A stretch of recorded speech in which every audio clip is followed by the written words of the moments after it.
A desperate father sent for a bride to save his children. The woman who arrived brought everything they needed, and a sealed pine coffin she wouldn't explain. What was inside that box would change the meaning of family for everyone in that house. But first, somebody had to stop asking and start trusting. What the girl saw. Lula Corwin had been watching the road since breakfast. She stood barefoot on the porch, baby brother Henry balanced on her hip, flour still dusting the front of her dress from the biscuits she'd burned that morning. 10 years old, and already the woman of this house, though she'd never asked for the job, and nobody had thought to thank her for it. Her hands were cracked across the knuckles eye soap and well water, and Kansas wind will do that to a girl before she's had time to be a girl. Behind her, the boys wrestled on the floor. Arlo was 8 and loud about it. Will was 4 and cried when he lost, which was always. Henry was 14 months and heavy as a sack of grain, and he'd learned to grab hair with a grip that could bend horseshoe nails. Their father had told them to wash up and stand straight because someone was coming. Someone important. A mail-order bride. Lula knew what that meant because she'd read the letters Pa left on the kitchen table. A woman was coming from back east to help with the house and the children and the cooking, and in exchange, she'd have a home and a family and a man who needed her more than he could say out loud. Lula had nodded when Pa explained it. But what she'd thought was Ma's only been gone 2 years, and already were ordering her replacement from a catalog like a new set of curtains. The dust rose first. 2 wagons, not 1. That was the thing Lula would remember later, that there were 2. And the second one carried something that didn't belong on a bridal journey. The front wagon held a woman sitting upright on the bench beside the driver, her posture straight as a fence post, wearing a dark blue traveling dress that had no business being that clean after 3 days on Kansas roads. She had her hands folded in her lap, and even from 50 yards Lula could see they were working hands, not soft, not delicate, hands that had held things heavier than embroidery hoops. The second wagon carried freight, 1 piece of freight, to be exact, a pine coffin, sealed shut, roped tight to the wagon bed, the wood pale and new as a fresh-cut board. Pa stepped off the porch. He removed his hat the way he always did when something mattered slow, deliberate, like the gesture itself was a kind of prayer. He walked to the first wagon and extended his hand. The woman Lenora. Her letters had said took it and climbed down. She was younger than Lula expected. 30, maybe. Dark hair pinned tight under a bonnet that was practical, not pretty. Steady eyes that didn't look away from anything, including the 4 children staring at her from the porch. Pa looked at her. Then he looked past her, at the freight wagon. "What's in the box?" Lenora held his gaze, said nothing, not a flinch, not a blink, not a single word of explanation, just silence, wide as the prairie between them. Here's what that girl on the porch understood before her father did. The new lady wasn't afraid of the coffin. She was afraid of being somewhere without it. Lula shifted Henry to her other hip. Her cracked hands gripped the porch rail so hard the wood bit back. The woman was already walking toward the house, and behind her, 2 men were unloading the pine box like it was any other piece of furniture a bride might bring to her new home. "Where should we put it?" one of them called. Pa pointed to the barn. His jaw was set tight enough to crack a walnut. As they carried it across the yard, Lula saw the lock. Brass. Intricate. Scrollwork like nothing on any piece of frontier hardware she'd ever seen. And she'd seen plenty. Growing up in a house where everything from the door hinges to the butter churn was made by local hands, something shifted in her chest she couldn't name. Something between curiosity and dread, and a feeling she wouldn't understand for years, the feeling of recognizing grief in a stranger before you have the words for your own. The promise. 6 months earlier. Philadelphia. The bedroom smelled of camphor and dried lavender, and something underneath both that Lenora Hale would carry in her lungs for the rest of her life. The curtains were drawn against December light. A single lamp burned on the nightstand beside a glass of water nobody would drink again. Rosemary had been dead 3 days. Lenora sat on the floor beside the stripped bed, her back against the wall, a leather journal open across her knees. She was pressing a wildflower between the pages columbine. Purple, slightly wilted, the last specimen her daughter had collected from the garden behind their boarding house. Rosemary had labeled it herself in careful 9-year-old script. Aquilegia canadensis. She'd gotten the species wrong. Lenora hadn't corrected her. The trying was the thing that mattered. In the next room, a carpenter named Dietrich was building a chest to Lenora's specifications. Not a burial coffin. Rosemary was already in the ground at Laurel Hill Cemetery, 3 rows from the gate, under a stone Lenora couldn't afford, but bought anyway because a child deserves her name carved in something that lasts. This coffin was for everything else, everything Rosemary had been. Seed packets labeled in crayon, pressed flowers between sheets of wax paper, each one cataloged in a handwriting that slanted left because Rosemary held her pencil wrong and refused to be corrected. Botanical drawings, dozens of them rendered with startling precision for a child's hand. A pair of leather shoes, size 4, worn through at the toe from garden kneeling. A music box that played a tune neither of them had ever been able to name. Letters Rosemary had written to imaginary correspondents in faraway places she'd read about in library books. Bundles of dried lavender and rosemary. The herb, not the girl, though the girl had been named for the herb because Lenora believed in growing things you could hold. A neighbor, Mr. Aldrich, was a clockmaker. Swiss, precise in everything, including kindness.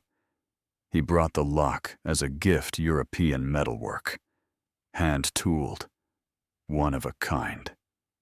For safekeeping, he said quietly, and pressed the single brass key into Lenora's palm. That night she wrote the first entry in the journal, addressed to Rosemary. She read it aloud to the sealed coffin in the parlor, her voice steady as a metronome, as if the child were simply in the next room waiting for a bedtime story, and all Lenora had to do was keep reading until the breathing evened out. She never told a soul what she promised that night, but it went something like this. I won't leave your garden buried. I'll carry it until I find soil worth planting in again. 2 weeks later, she answered a matrimonial advertisement from Kansas Territory. A widower with 4 children needed a wife. She needed a reason to keep her hands in the earth. She paid freight charges for the coffin at the shipping office. The clerk asked what was inside. A garden, she said. He wrote personal effects on the manifest and didn't ask again. First bread. 3 days in, and Josiah Corwin couldn't find a single thing wrong with the woman. He leaned against the kitchen doorframe, arms crossed, coffee going cold in his hand, watching Lenora teach Will how to knead dough. The boy's small fists pressed into the flour-dusted surface, and Lenora's hands guided his with a patience Josiah hadn't seen in this house since his wife died. She showed the boy the fold and push without doing it for him. Will was giggling, flour on his nose, dough stuck between his fingers. Josiah couldn't remember the last time Will had giggled at anything. The house had transformed in 72 hours. Floors swept clean, curtains washed, dried, and rehung with the care of someone who understood that curtains aren't decoration. They're the difference between a house and a home. Henry's clothes mended where Lula's stitching had come loose.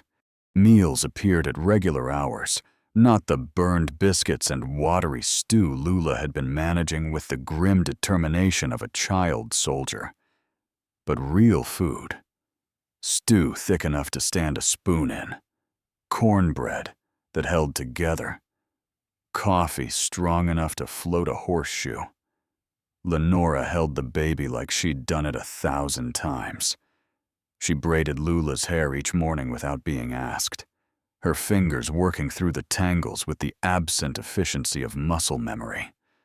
She spoke to Arlo about the adventure book he'd been struggling through, asking questions that made the boy sit straighter at the table, made him want to read further just so he'd have answers ready. She'd done this before. Josiah was certain of it now. She'd raised a child, maybe more than one. Then dusk fell. Lenora excused herself quietly, took the leather journal from the shelf where she kept it beside her few belongings, and walked to the barn. Josiah stood on the porch and listened. Through the plank wall, her voice carried soft, measured, deliberate. He couldn't make out the words, only the tenderness, the particular rhythm of someone reading aloud to a listener who would never answer, but who deserved to be spoken to anyway. Every evening, same ritual, same journal, same sealed coffin she sat beside like a woman keeping vigil at a bedside that would never empty. His children were thriving. That was the fact Josiah held on to when the questions rose.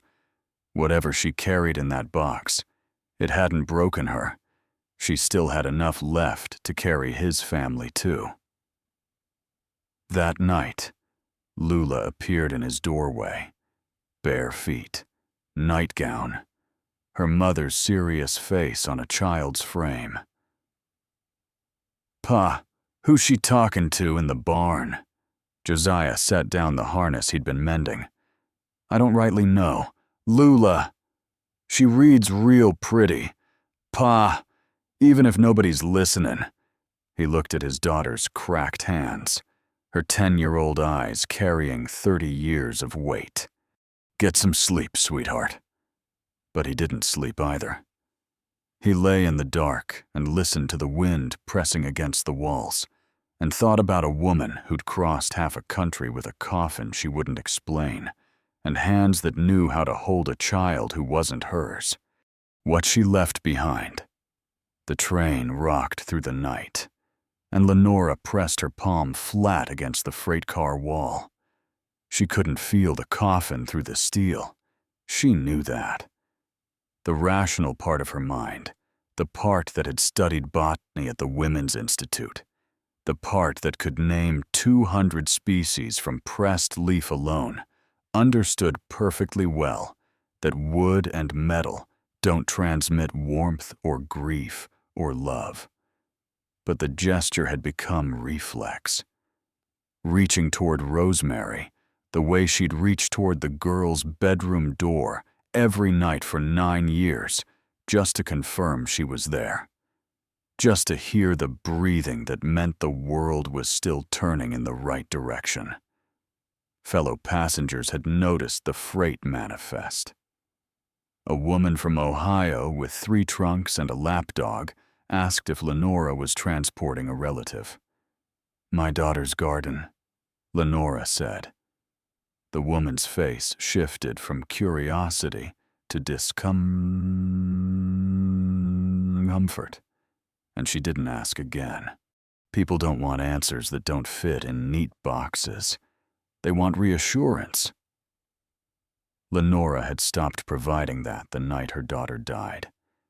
Each evening, after the car quieted, she opened the journal and wrote by lamplight. Letters to Rosemary, describing the landscape scrolling past the darkened windows. The plains have no fences out here. Little bird.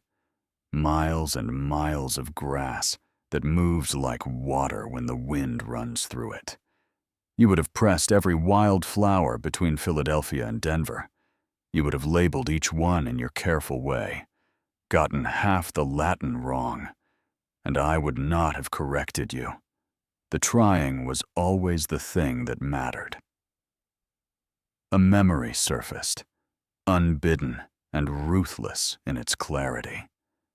Rosemary crouched in their Philadelphia garden, August heat shimmering off the brick walls, dirt under her fingernails, Mr. Aldrich's magnifying glass pressed to a leaf vein. She'd looked up with those green eyes, Lenora's eyes. Everybody said and asked, "Mama, do flowers remember where they grew?" Lenora had laughed.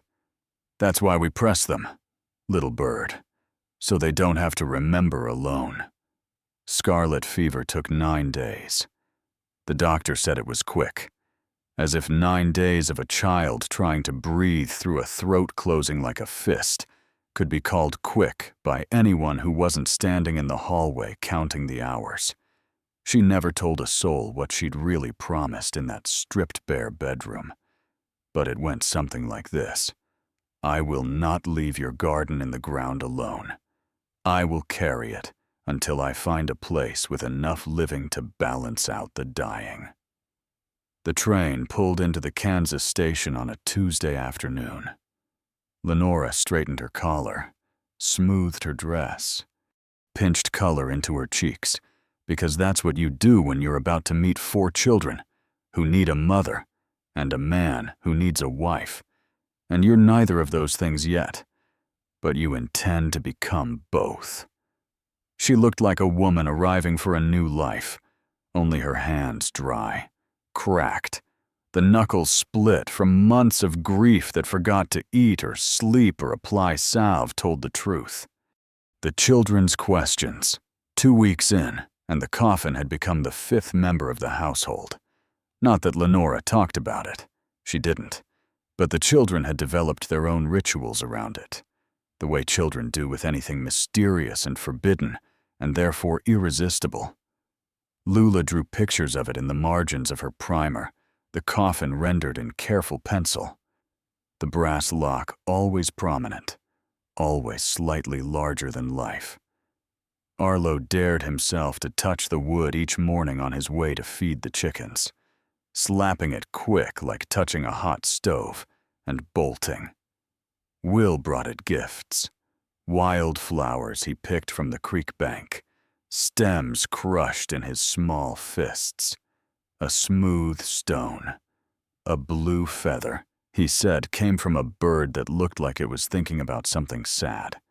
One afternoon, Josiah found Will sitting cross-legged in the barn dirt, talking to the coffin the way he talked to the barn cat, earnest, confiding, expecting nothing back, but offering everything. "You in there? You hungry? Miss Lenora reads to you every night so you ain't lonely. I get lonely too sometimes, but Lula says that's just 'cause I'm 4. Lenora appeared at the barn entrance behind Josiah.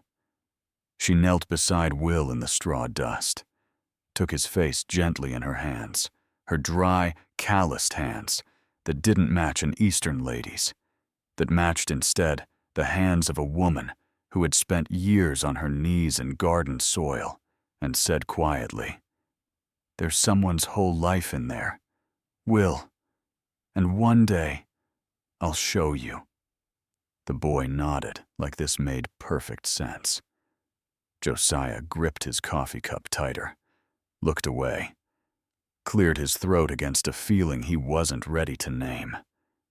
He'd noticed things about her hands that week. They were cracked in the same places his were the knuckle joints, the fingertips, the webbing between thumb and forefinger where a tool handle wears its groove. She'd done physical work back east, more than needlework, more than cooking. They repaired the south fence together that week. She held the wire taut while he drove staples, and she didn't flinch when the strand snapped back and caught her forearm. She held a hammer choked up for control, not gripping the end the way a city person would. He said nothing, but he noticed everything. Then Mrs. Colton came calling. She brought a pie and a purpose, sat at the kitchen table, eyes scanning every surface for evidence of impropriety, and drank the coffee Lenora poured without thanking her for it. "That freight you got in the barn. Dear, folks are curious." Lenora set out cream. "Folks are always curious. Mrs. Colton, a coffin is unusual freight for a bride." "I reckon it is." "You might put people's minds at ease if you just explained. I appreciate the pie. Mrs. Colton, shall I wrap you a piece of cornbread for Mr. Colton?" After the neighbor left, Josiah saw Lenora's hands tremble. She gripped the edge of the kitchen table until her knuckles went white, held on for 3 breaths, then let go and resumed washing dishes as if nothing in the world had shifted. That night on the porch, he heard her reading in the barn, softer than usual, more careful with each word, the way you read when you're afraid of crying. And for the first time, he caught a word through the wall. Rosemary, not the herb, a name, a person's name. The lock nobody could open, Teague. The blacksmith turned the lock in his massive hands, squinting at the scrollwork the way he'd squint at a horseshoe that came out wrong. He rotated it once, twice, held it up to the light coming through the barn slats. "Ain't nothing I ever seen." He set it back on the coffin lid with exaggerated care, as if the lock might judge him for his ignorance. "City work. Precision stuff. Swiss. Maybe. Or Austrian. Whoever made this could build a clock that keeps time in an earthquake. Whatever she's keeping in here, she paid real money to keep it." Josiah hadn't invited Teague. Mrs. Colton had sent him, along with Deacon Moss, who filled the barn doorway with his hands clasped, like he was presiding over a funeral nobody had died at yet. Word had spread through town, the way all words spread in small places fast, distorted, and with the particular velocity of gossip that involves a woman and a mystery. The mail-order bride and her coffin. Folks had theories, stolen jewelry, a murdered husband's remains, opium, evidence of some Eastern scandal too lurid to imagine, but too delicious not to try. Each theory worse than the last. Each one spoken in that careful low voice people use when they're enjoying the damage they're doing. The preacher's wife cornered Josiah after Sunday service. Her voice was sweet, and her eyes were flint. "For the children's safety, Josiah, you ought to open that box. The children are fine. Mrs. Moss. Are they? A woman who won't explain a coffin in your barn? Reading to it every night like it's alive? She cooks. She cleans. She teaches my children their letters. She ain't harmed a soul in this house." Not yet. That evening, Josiah found Lenora in the kitchen, her hands still in the wash basin, staring at the dark window like it was a mirror showing her a future she couldn't bear. "People are talking." He leaned against the wall. "Gonna get worse before it gets better." She didn't turn around. "I know. I ain't asking you to open it. But I'm telling you straight, the longer the silence, the louder they fill it with their own stories. She turned then, met his eyes with the same gaze she'd given him the day she arrived steady, unafraid, carrying something enormous, and refusing to set it down for anyone who hadn't earned the right to help her hold it. "I'll open it when I'm ready. Josiah, not a day sooner." He nodded. A person had a right to their own grief, whatever shape it took, whatever weight it carried. At the general store that week, Lula overheard two women by the fabric bolts whispering loud enough to be heard in the next county. "What kind of woman drags a coffin clear across the country?" Lula set her jaw the way her mother used to when somebody said something that needed answering. "The kind that makes real good bread." She walked out without buying the thread she'd come for, spine straight, head high, her mother's daughter in every way that mattered. Can I tell you something Josiah wouldn't have admitted to a living soul? It wasn't the coffin that kept him awake anymore. It was how quiet the house would sound if she left, how empty the kitchen would feel without her hands in the flour, how his children would look at him when he told them the woman who'd been reading them stories and braiding their hair and teaching them the Latin names of wildflowers had gone back east with her pine box and her secrets and left them behind. That scared him more than any coffin ever could. The girl who tried the lock. The dust storm came on a Thursday.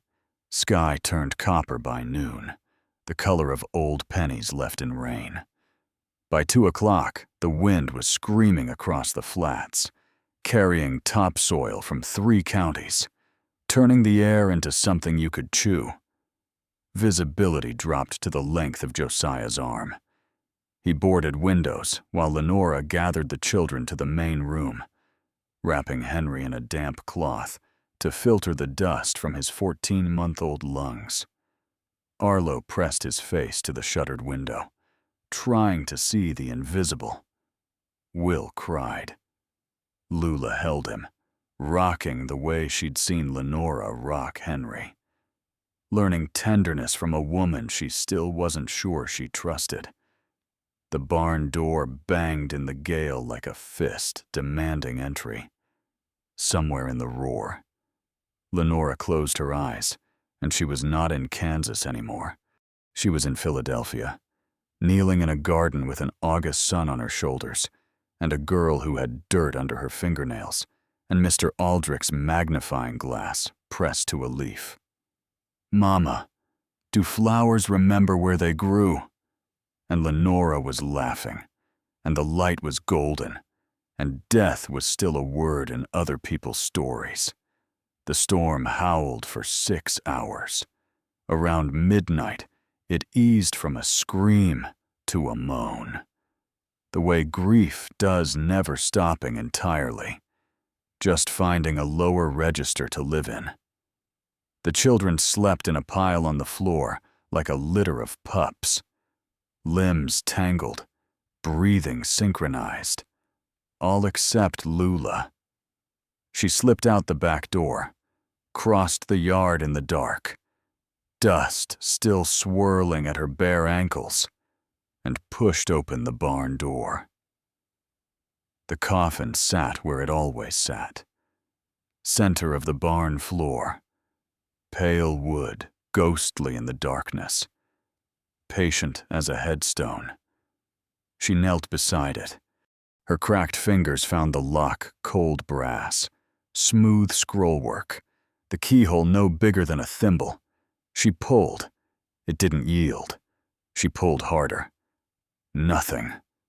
She wrapped both hands around it and pulled until her knuckles turned white and her arms shook, and a sound came out of her chest that was half frustration and half something older and sadder. "You remind me of someone." Lula spun. Lenora stood at the barn entrance, a shawl over her nightdress, lantern in hand. Her face wasn't angry.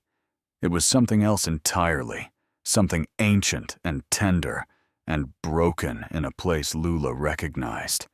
because she'd seen the same fracture in her own father's eyes every single day for 2 years. Lenora sat down beside her on the barn floor, set the lantern between them. The coffin loomed in the warm light, its shadow stretching toward the wall like a long memory. Her name was Rosemary. Lenora's voice came quiet, each word laid down like a seed in careful soil. She was 9 years old. She loved growing things more than anything in this world. Lula's voice came small. "Is she in there?" Lenora shook her head. "Her garden is everything she grew, everything she touched, everything she was, except the part of her I can't carry in a box." She opened the journal, and for the first time since Philadelphia, she read aloud not to the dead, but to the living, to a 10-year-old girl with cracked hands and her mother's serious eyes, who had also lost someone she couldn't replace, and had been carrying the weight of it in silence because nobody had thought to ask how heavy it was. Josiah found them an hour later, both asleep. Lula's head on Lenora's shoulder, the journal open across their laps, the lantern burning low and guttering in the last of the storm's breath. He stood in the doorway and looked at them for a long time. At his daughter's face, peaceful in a way he hadn't seen since before her mother died. At Lenora's hands, even in sleep, curled protectively around the child leaning against her. He took the quilt from the horse blanket hook and laid it over them both. He didn't wake them. He didn't ask. He understood now. Not the details, those would come when they were ready to come, but the shape of it, the weight. He knew that weight. He'd been carrying one shaped just like it for 2 years, and he'd been carrying it alone because he thought that was the only way. Wounds need air to heal, even the ones you're afraid to show anyone. What the dust uncovered, morning came clean as a confession. The storm had passed in the dark hours, and the sky that greeted Kansas was achingly, impossibly blue, the kind of blue that only appears after something terrible, as if the heavens were apologizing for what they'd put the land through. The barn door had blown wide open in the night. Sunlight poured across the floor in a shaft so solid it looked like something you could climb, and the pine coffin sat in the center of it like an altar. Nobody had planned, but everyone had been moving toward. The children gathered at the doorway, Arlo first, curious and trying not to show it. Then Will, clutching his brother's shirt with both hands. Then Lula, holding Henry on her hip, the way she'd been holding him since he was born. Her cracked hands steady, her eyes on Lenora. Lenora stood beside the coffin. Her hand went to her throat, to the chain she'd worn every day since Philadelphia. The one Josiah had noticed 100 times, but never mentioned, because asking about a woman's necklace felt like asking about her prayers. She lifted it over her head. A single brass key hung from the end, small and intricate, catching the morning light. She looked at Josiah. He filled the barn doorway, hat in hand, dust on his shoulders from boarding windows the night before. "You never made me open it," she said. "Wasn't mine to open." 5 words, the 5 most important words he'd ever spoken, not because they were eloquent, because they were true. Lenora turned the key. The lock released with a sound like a held breath, finally given permission to leave the body. She stood there for a moment, her hand on the lid, eyes closed. The barn was silent except for the sound of morning birds returning after the storm, a horse shifting in its stall, the distant creak of a windmill beginning to turn. Then she lifted the lid. Inside, not horror, not scandal, not a single thing worth the town's months of whispered speculation lay a garden in suspension. Pressed flowers between sheets of wax paper, labeled in a child's handwriting that slanted left because she held her pencil wrong. Seed packets columbine, larkspur, wild aster, sunflower, each one marked with crayon drawings of what would grow. Botanical sketches rendered with startling skill for a 9-year-old's hand. A pair of small leather shoes, worn through at the toe from kneeling in garden soil. A music box, tarnished brass, silent. Bundles of dried lavender and rosemary, the herbs still faintly fragrant after 6 months and 2,000 miles of rocking in the dark. And the journal. Dozens of entries, letters from a mother to a daughter who would never read them, but who deserved to be spoken to anyway. Because love doesn't stop when breathing does. Will reached in first. He lifted a pressed daisy to his nose and inhaled with the gravity of a 4-year-old who understood that this was sacred, even if he couldn't spell the word. He held it like it was made of glass. Lula found a drawing signed in the corner. Rosemary Hale, age 8. A sunflower, slightly crooked, beautifully rendered. The petals radiating outward like a child's idea of the sun. Lula studied it with the focus of a girl who drew in primer margins and recognized a kindred hand.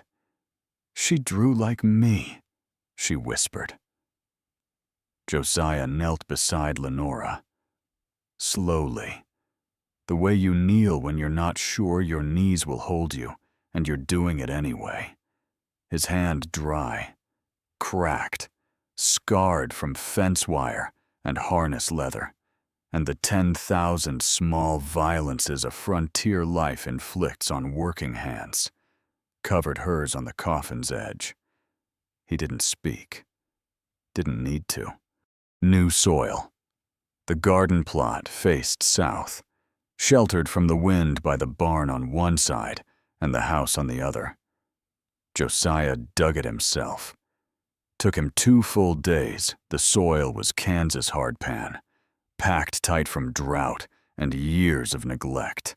And he broke the point clean off one shovel and bent the handle of another before he was through. His back ached. His hands bled through his gloves. He didn't stop. Lenora knelt beside Lula in the fresh-turned earth, teaching her how to plant in rows. Rosemary's seed packets, opened for the first time since Philadelphia, pressed into soil that had never known them. Columbine along the fence line, larkspur by the water trough, wild aster in the corner where the morning sun arrived first and stayed longest. Will planted sunflower seeds with both fists, dropping them in clumps rather than rows. Dirt smeared across his cheeks like war paint. Lenora didn't correct him. Some things grow better when you let them find their own way. The coffin sat on the porch now. Josiah had carried it there himself, grunting, sweating, refusing help, and filled it with soil from the garden plot. The same earth he'd broken his shovel on. He set it where the afternoon light could reach it, and within a week, wildflower seedlings pushed through the surface, tiny green shoots that didn't know they'd been born from a box built for grief. The brass lock gleamed in the sun, polished, but holding nothing closed. An ornament now, a memory of a door that had been opened by patience, not force. Teague the blacksmith had come by the previous week, hat in hand, eyes on his boots. He'd taken the music box home without asking, and spent 3 evenings repairing it, his penance for the gossip he'd helped spread, for the lock he'd examined like evidence at a trial.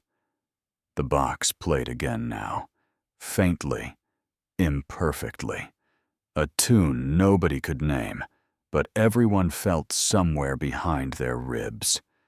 Lenora still wrote in the journal every evening, but the readings had moved from the barn to the kitchen table, and her audience was no longer a sealed box, but 4 children who listened with the seriousness of people being entrusted with something precious. Lula had begun adding her own drawings to the pages: a Kansas sunset, a barn owl, the view from the porch at first light. Will pressed his first wildflower between the covers, a dandelion crushed slightly in his enthusiastic grip, and Lenora taped it beside Rosemary's columbine without a word. 2 gardens growing in the same book now, 2 childhoods pressing their leaves together. Arlo built a small wooden frame for the botanical sketch Lula loved most, the crooked sunflower. Signed Rosemary Hale, age 8, and hung it in the kitchen where everyone could see it. A girl none of them had met, remembered by all of them. Evening came, children asleep, the house ticking and settling with the small sounds of a home that had remembered how to breathe. Lenora sat on the porch beside the coffin-turned planter. Josiah lowered himself into the chair next to hers. Slow, the way tired men sit down at the end of a day that earned its hours. Neither spoke for a while. The music box played faintly from inside the house where Lula had wound it before bed, its unnamed melody drifting through the open window like a lullaby for the whole prairie. Then Lenora took the journal from her lap, opened it to the last entry, and handed it to Josiah. He read it in the porch light. His dry hands held the pages the way you hold something that belongs to someone else's heart, carefully, reverently, knowing that what you're touching is more valuable than anything you own. The entry was addressed to Rosemary. It described 4 children, a Kansas homestead, a garden planted in new soil, a man who never forced a lock. When he looked up, his eyes were wet. She took his hand, his rough, cracked hand in her rough, cracked hand. 2 pairs of working hands that had buried what they loved most and somehow kept reaching for the living. Neither spoke. The music box wound down to silence. A breeze stirred the seedlings in the coffin planter, and somewhere in the south-facing garden, something Rosemary Hale had labeled in crayon was already taking root in Kansas soil, reaching for a sun it had never met, growing toward a sky its planter would never see. But that's the thing about gardens. They don't need the gardener to be present. They just need someone to plant them, and someone, later, to tend what grows. I'll be honest with you, this one stayed with me. Most stories I tell, I can set down when they're finished, but the image of that coffin on the porch, full of dirt and wildflowers instead of grief, with that beautiful brass lock holding nothing closed, that's the kind of picture that finds you again at 2 in the morning and makes you grateful for every unlocked door in your life.